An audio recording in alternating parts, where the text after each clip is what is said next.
On a vécu récemment un épisode assez rocambolesque à l'Assemblée nationale sur le texte Hadopi. Alors, le texte avait été d'abord adopté à l'Assemblée nationale, ensuite il est parti au Sénat. Le Sénat avait un peu durci le texte, et au finish, tout ça se termine dans une commission mixte entre les parlementaires, entre le Sénat et l'Assemblée nationale, avec toujours le dernier mot à l'Assemblée nationale. Bon, c'est vrai que le Sénat avait encore durci un texte qui a du mal à passer. A du mal à passer parce qu'on sent qu'il y a un petit peu d'atteinte aux libertés, et puis surtout que des choses qui vont être difficiles à mettre en œuvre, et on ne sait pas si le jeu en vaut la chandelle, si en faisant ce type d'organisation, on n'allait pas limiter la créativité. Il y a toujours ces débats. Moi, personnellement, je pense que je suis pour des libertés. Je suis aussi assez convaincu que le dispositif de contrôle va être très difficile à mettre en place. C'est pas simple, une matière complexe où l'intelligence de demain qui va contourner, on la connaît pas. C'est tous les problèmes de sécurité dans l'informatique.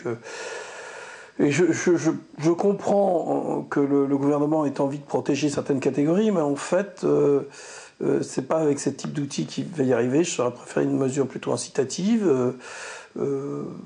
Bon, alors ça a fait des débats, ça n'a pas donné beaucoup d'envie au niveau de l'UMP à participer, à aller voter. Bon, mais le texte a quand même fait son chemin. Alors ce qui s'est passé à la fin, c'est une petite arnaque, c'était un peu une histoire de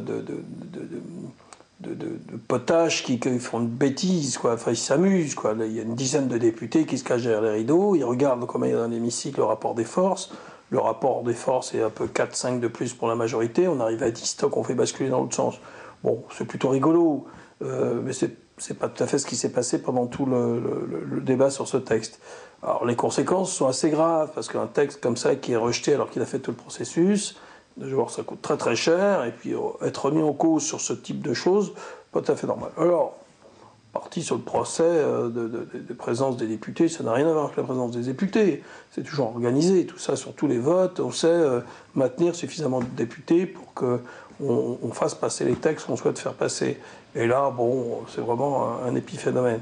Et bon, un certain nombre de personnes ont tiré tout un tas de conclusions sur les parlementaires, mais je pense qu'on en parlera parce que j'ai une petite idée sur la question. En tout cas, ce texte, il faut que les gens le vivent pour savoir si vraiment ça fonctionne, ça peut fonctionner ou pas. Moi, franchement, je pense que les gens vont être déçus parce que ça ne fonctionnera pas. Alors, moi, je ne suis pas quelqu'un qui était favorable à ce texte, mais je l'aurais voté parce que je pense qu'il faut faire le processus d'expérimentation jusqu'au bout. Puisque à partir du moment où on a du mal à convaincre les gens que c'est quelque chose de complexe et qui, eux, sont convaincus qu'il faut défendre certaines catégories, à un moment donné, il faut faire des travaux pratiques. Hein. Moi, souvent, je le fais. Je dis, bon, écoutez, on fait, puis on verra bien, on tirera la conclusion. Et puis, si c'est difficile de mettre en place, et il y a tellement de textes qui ont été votés qui ne sont jamais mis en place, eh bien, à un moment donné, il y aura d'autres personnes qui prendront les décisions pour revenir en arrière. Voilà. Mais il faut toujours être prudent, parce que je pense que la force d'Internet, c'est qu'il y a une multitude de personnes qui peuvent, en un instant très court, rétablir la vérité. On voit tous ces blogs qui racontent souvent n'importe quoi. Alors, bon, ils censurent les interventions, leur méthode, c'est la censure. Mais en fait, plus ils censurent, moins il y a de personnes qui viennent sur leur blog, donc ils meurent eux-mêmes.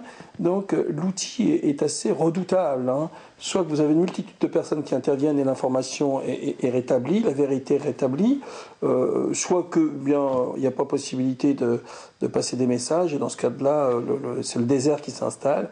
Je pense que l'outil est d'une subtilité qu'on n'a pas fini de découvrir. C'est pour ça que moi j'aurais eu tendance à laisser la liberté, mais sur le sujet, je préfère être solidaire avec le gouvernement et puis qu'on fasse ce processus d'expérimentation.